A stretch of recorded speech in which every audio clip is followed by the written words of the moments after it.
والفريقين من عرب ومن عجم اللهم صل على سيدنا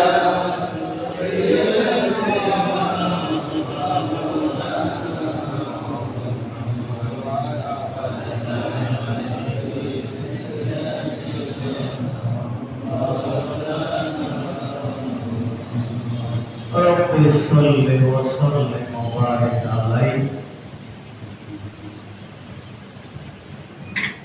আল্লাহ তাআলা শুকরিয়া আদায় করছি আলহামদুলিল্লাহ আল্লাহর হাবিবের শানে লক্ষ কোটি দরুদ পেশ করছি মুহাম্মদ মুস্তাফা সাল্লাল্লাহু আলাইহি ওয়াসাল্লাম সবাইকে নিয়ে দোয়া করছি আল্লাহ তাআলা প্রত্যেকের জান মাল ইজ্জত ইমান সবকিছুকে আল্লাহ হেফাজত করুন আমিন দেশের উপর আল্লাহ তাআলা প্রশান্তি নাযিল করুন আমিন চক্রান্তকারীদের চক্রান্ত থেকে আল্লাহ তাআলা দেশকে রক্ষা করুন আমিন আল্লাহুম্মা সাল্লি আলা মুহাম্মাদ ওয়া আলিহি ওয়া সাহবিহি সময় কম দৌড়াদৌড়ির কারণে লেখাপড়াও হয়নি পড়াশোনা না করে অধ্যায়ের জন্য দাঁড়ানোটা একাদিকে মুসলিমের হক নষ্ট হয় অন্যদিকে যথাযথ কথা বলা যায়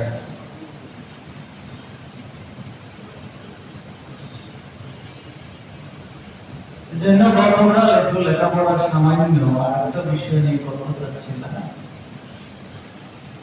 গত জুমায় আপনাদের সামনে আমরা মানুষের ভুলগুলো নিয়ে কিছুটা আলোচনা করেছিলাম মনে আছে হয়তো আসলে আমাদের জীবনটা এমন হয়ে গিয়েছে অনেক শুদ্ধ জিনিসকে আমরা ভুল মনে করি এবং অনেক ভুল জিনিসকে আমরা শুদ্ধ মনে করি এটা একদিনে হয়নি আসলে এটা একটু অভ্যাসের কারণে হয়ে গিয়েছে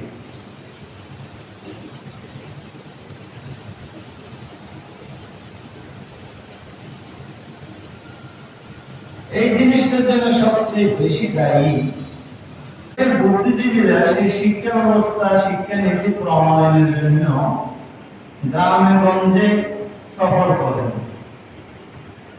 কথাটা খুব গুরুত্বপূর্ণ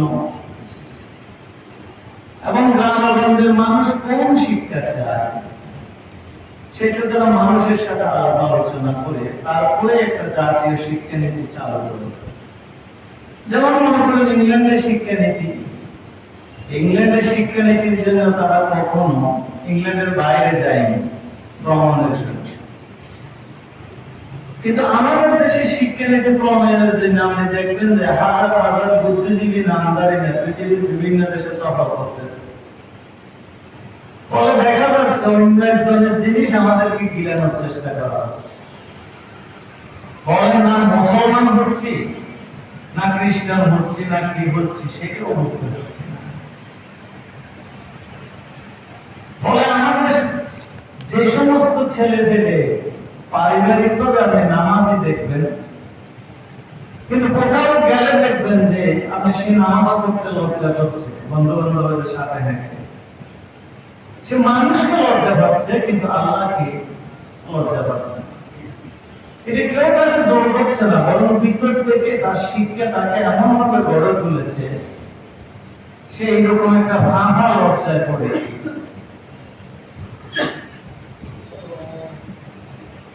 এই জিনিসটার কারণে আজকে নারী নীতি দেখেন যারা নারী নীতি প্রয়োগ করেছে একটাও এই দেশে বাস করে না একজন সবাই একেবারে তথ্য আমি নিয়ে দেখেছি সবাই বিদেশে লেখাপড়া সবাই বিদেশে থাকে আর ওইগুলো এখানে এসে তারা খাওয়ার কথা ওদের কাছে আশ্চর্য জিনিস হলো একটা জামা নিয়ে 90 বছর বুড়ো বুড়ো টাকা কেন, এটা তাদের জন্য আশ্চর্য। আমাদের দেশে তো থাকে এবং খুব ভালোভাবে থাকে, পরস্পরের জন্য মহাব্বত নিয়ে থাকে, কিন্তু এটা তারা ভাবতে পারে না। ফলে এই জিনিসটা আমাদের উপর চাপিয়ে দিতে চাচ্ছে, আমাদের পরিবারগুলোকে ধ্বংস করে দিতে চাচ্ছে। ওদের তো কোনো পরিবার নেই। এই দুর্নীতির কারণে মানুষের মধ্যে বিদ্রোহ হচ্ছে, মানুষ এই জিনিস থেকে মুখ ফিরিয়ে নিতে চাচ্ছে। এত কষ্ট করে একটা নীতি প্রণয়ন করা হলো, এত পয়সা দিয়ে, জনগণের টাকা দিয়ে, কিন্তু 2 পয়সার কোন কল্যাণ বয়ে আনলো। কারণ আমাদের দেশের মানুষ 40 পর্যন্ত মোটামুটি এদিক সেদিক থাকলেও 40-এর পর আপনি দেখবেন যে অন্তত আর কিছু না হলে মসজিদ ধরে। এই জন্য তাকে আখিরাতের চিন্তা হয়। এইরকম লেখাপড়া যদি একটু করে বলে শিখাতে পারেন, তাহলে মানুষের সেটাকে গ্রহণ করবে। আর যদি উল্টা পাল্টা জিনিস আপনি শিখান, মানুষ সেদিকে যাবে না, কারণ আগ্রহ থাকবে না, কারণ তার সংস্কৃতির সাথে, তার দেশের সাথে, তার চাহিদার সাথে সেটা মিল নেই। এই ভুল পদ্ধতিগুলো অনুসরণ করে কোটি কোটি টাকা ধ্বংস করা হচ্ছে, কোটি কোটি। ফলে আমরা ইংরেজও হচ্ছি না, আবার মুসলমানও পাচ্ছি। আরেকটা উদাহরণ আপনাদের সামনে দেখি। ইংরেজরা বিজ্ঞানের বই আপনি দেখবেন যে ছোট কাল থেকে পড়ানো হয়, মেধাবী ছাত্রগুলো এগুলোতে ইন্টারেস্ট ফিল করে বড় হতে তখন তাদের বিজ্ঞানের গবেষণা, নতুন আবিষ্কার নিয়ে ক্লাস। কিন্তু যত বিজ্ঞানের বইগুলো আছে সবগুলো ইংরেজিতে অথবা অন্য ভাষা। আমাদের শুধু ভাষা শিখতে চলে যায় 15 বছর, বই কত। ফলে না বিজ্ঞান না কিছু আছে। এই জন্য দেখবেন যে প্রচুর শিক্ষিত মানুষ আছে, কিন্তু বিশ্ববিখ্যাত কোনো বিজ্ঞানী আমাদের মধ্যে তৈরি হচ্ছে না। কারণ ইংরেজি পড়ার আর বোঝার জন্য আমার তো 20 বছর বা 21 বছর চলে গেছে। এখন বিয়ে করবো নাকি চাকরি করবো নাকি বিজ্ঞান শিখবো? যদি আমাদের দেশ জাপান শুধু নিজের ভাষায় বিজ্ঞানকে রূপান্তরিত করেছে, এরা উঠে দিচ্ছে। ভুলের কথা বলছি আপনাদের সামনে। আমাদের সমাজের একটা সবচেয়ে বড় শ্রদ্ধার পাত্র হলো সমাজে যারা সুফি আছে। সুইসাইড তখন বেশি ছিল, এখন কম। আমরা বড় বড় সুফিদেরকে এলাকায় দেখেছি, যারা খুব ভদ্র সদ্র ছিল, আল্লাহওয়ালা ছিল, বুঝের ছিল, এরকম মানুষ। আজকে আমাদের সমাজে নম্রভদ্র মানুষকে বলা হয় সুফি। আসলে প্রকৃতপক্ষে আমাদের দেশে সুফি কাদেরকে বলা হয়? যারা সাধারণত মসজিদের সাথে সম্পর্ক বেশি, দুনিয়ার সাথে সম্পর্ক কম, দুনিয়া বেশি বুঝে না, আখিরাতকে নিয়ে তারা সাধারণত থাকে, এদেরকে বলা হয় সুফি। আমাদের সমাজের আরো একটা জিনিস আছে, বলে যে এত বেশি সুফি চায়, সাপ কেউ লম্বা বলে না, ব্যাং কেউ ব্যাটে বলে না, শামুক কেউ বড় বলে না, এরকম। কিন্তু মানুষ তাদেরকে শ্রদ্ধা করে, আল্লাহ মানুষের সাথে সম্পর্ক কম, দোয়া চায়, দরুদ চায়, ফু চায়। মানুষ কোনো কিছুর জন্য বলে আমাকে একটা ফু দেন, আমার জন্য দোয়া করেন, এইগুলো নিয়ে।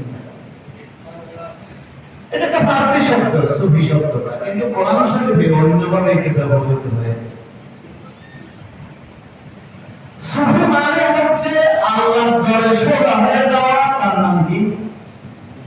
কথাটা বোঝাতে পারে।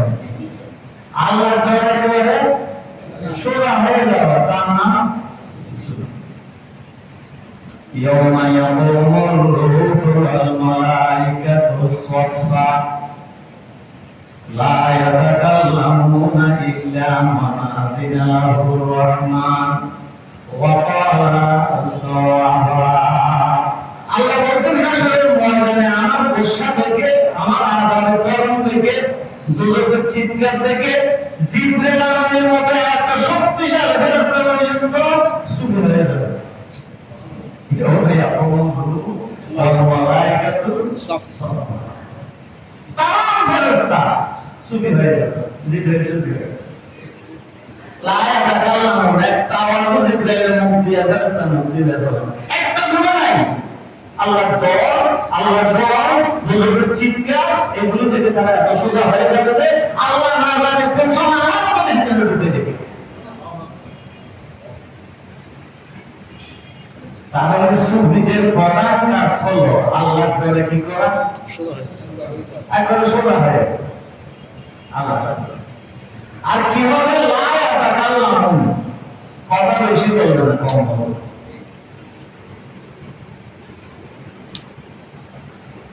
আল্লাহ তাআলা আরেক জায়গায় সেই জিনিসটা বলেছে। এখন সুফিদের মর্তবাও বেশি, সুফিদের সম্মানও বেশি সমাজের মধ্যে। কিন্তু প্রকৃতপক্ষে সুফি কারা? দুনিয়াতে সবচেয়ে বেশি সুফি হচ্ছে সাহাবায়ে কেরাম, এর উপরে কোনো সুফি নেই। কিন্তু আল্লাহ তাআলা তাদের ব্যাপারে কি বলেছেন? এই মানুষগুলো কারা? আল্লাযীনা ইউকাতিলুনা ফী সাবিলিহি সাফফা কাআন্নাহুম বুনিয়ানুম মারসুস। আসল সুফি তারা আল্লাযীনা ইউকাতিলুনা ফী সাবিলিহি সাফফা। আসল সুফি হচ্ছে তারা যারা আল্লাহর জমিনে আল্লাহ তাআলার আইন কায়েমের জন্য শিশাড়ার ফাসিলের মতো সারিবদ্ধ হয়ে আল্লাহর আইন কায়েম করার জন্য আন্দোলন করে আসে। আপনি এখন নিজের মতো করে যদি সুফিগিরি বানান, আল্লাহর হাবিব এবং কোরআনের সাথে আপনার মিলছে কিনা? যদি মিলে আলহামদুলিল্লাহ। কিন্তু আল্লাহ তাআলা যে সংজ্ঞাটা দিয়েছেন, ইউকাতিলুনা ফী সাবিলিহি সাফফা, একবারে লাইন ধরে কাতার বাঁধা না করে কোনো রকমের ধ্যান না করে তারা আল্লাহ তাআলার জমিনে আল্লাহ তাআলার আইন কায়েমের জন্য সংগ্রাম করছে। সাহাবায়ে কেরাম এটা করেছেন। এজন্য পৃথিবীর মানুষ তাদেরকে সুফি না বললে তাদের থেকে বড় সুফি আর কেউ নেই। দুনিয়ার প্রথম এত মানুষ এই শ্লোক পায়নি, এই উপায়ে পায়নি। এরপরে আল্লাহ তাআলা কি বলছেন? কান্নাহুম বুনিয়ানুম। আজকে আমরা ভাত খাওয়াটা, ফতোয়া দেওয়াটাকে মনে করছি যে ফরজ কাজ, তার বিরুদ্ধে গেলা করা। দেখবেন যে পেপারে, পত্রিকায়, ফেসবুকে শুধু ট্রল করা হচ্ছে, শুধু ট্রল। মনে হচ্ছে যে আমি ছাড়া হকের উপর সবচেয়ে মারাত্মক জিনিস সেটাই।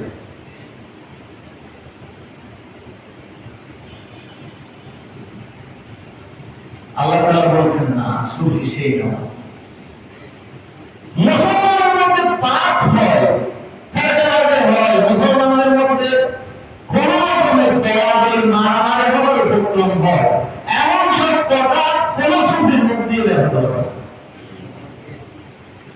তারা কিসের মতো থাকবে? মুসলমানদের ঐক্যের জন্য কান্নাহুম বুনিয়ানুম মারসুস। তাদের ভ্রাতৃত্ব হবে সীসা ডালা প্রাচীরের মতো। পৃথিবীতে সবচেয়ে সূক্ষ্ম পদার্থের নাম হচ্ছে ইউরেনিয়াম। যারা শিক্ষিত মানুষ তারা জানে, যেগুলো দিয়ে বোমা বানানো হয়। অসম্ভব সূক্ষ্ম পদার্থ। পৃথিবীর যে কোনো পাত্রে রাখেন না কেন, ঢেলে দেওয়ার সাথে সাথে আপনি দেখবেন যে তলা দিয়ে আবার চলে গেছে। একটা পাতিলে রাখলেন, একটা ট্র্যাকে রাখলেন, দেখবেন যে তলা দিয়ে চলে গেছে। কোনো চিত্র নাই, দেখাও যাচ্ছে না। কিন্তু এত সূক্ষ্ম যে ভিতরে ভিতরে পাতিলের যে ছিদ্র আছে, ট্যাক্সির যে ছিদ্র আছে, সেগুলো দিয়ে গলা যায়। এই জন্য ইউরেনিয়াম সংরক্ষণের জন্য পৃথিবীতে পাত্র বানানো হয় 10টা পাত্র, 10টা সীসা 10টা আছে। 10টা অণুগুলো এত ক্ষুদ্র যে সেগুলো দিয়ে ইউরেনিয়াম কি করতে পারে না, প্রবেশ করতে পারে না। এই জন্য 10টা পাত্রগুলোর ভিতরে ইউরেনিয়াম কি করা হয়, হেফাজত করা হয়, সংরক্ষণ করা হয়। আল্লাহ তাআলা বলেছেন যে ইউরেনিয়াম যেরকম সূক্ষ্ম, 10টা পাত্র ছাড়া সেটাকে সংরক্ষণ করা যায় না। শয়তানের চক্রান্ত মুসলমানদেরকে বিভ্রান্ত করার জন্য ইউরেনিয়ামের সাথে আরো মারাত্মক। সুতরাং 10টা পাত্রে ইউরেনিয়াম সংরক্ষণ করতে হবে, তোমাদের ভ্রাতৃত্ব সংরক্ষণ করতে হবে। 10টার মতো এরকম শীষের প্লাস্টিক দিয়ে জাদু করে একজনের বিরুদ্ধে একজন কাফের আমাদেরকে সূক্ষ্মভাবে জানাকে লাগিয়ে দিতে না। কিন্তু আজকে তো উস্কানি দেওয়া হচ্ছে, একজনের থেকে একজন খুলে দেওয়া হচ্ছে, সন্দেহ সৃষ্টি করা হচ্ছে। মনে হচ্ছে যেন আমি ছাড়া হকের উপর আর কেউ না। আমি বুঝুন, আমিও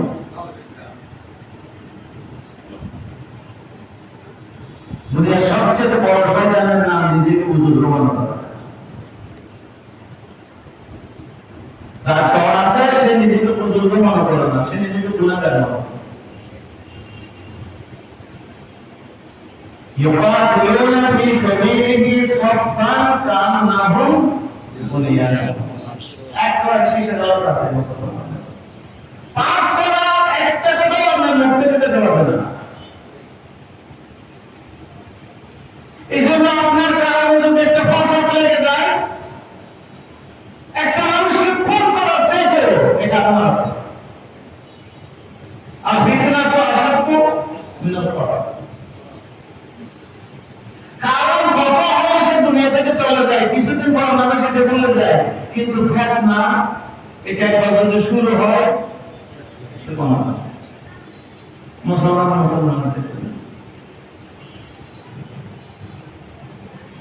যেটা আসল সুফি হলো যারা উম্মতের মধ্যে আল্লাহর দ্বীনকে প্রতিষ্ঠার কাজ করবে এবং তাদের থেকে আল্লাহ